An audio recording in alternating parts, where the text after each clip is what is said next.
जन आं आइनि मोखाङाव मानोबा एसेबो गोजोननाय नुवाखै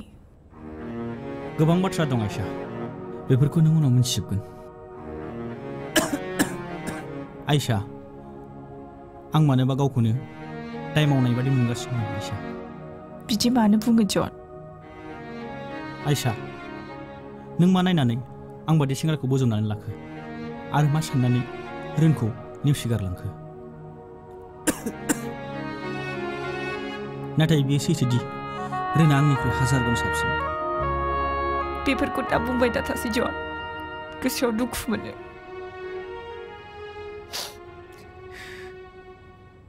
नाथाय आयशा नोङो आंनो सम होबावनांगोन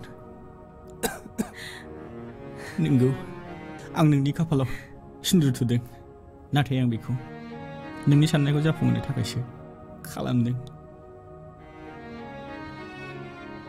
आं नोंजों जुलि जादोंब्लाबो आं नोंखौ बिसि महरै अब्लासो गनायगोन जेब्लानाखि थार गोसोयै नों आंनो गासिबो खोथाखौ खोन्थाजोबो थारैनो नोंनि गोसोआ बेसेबांबा गुवार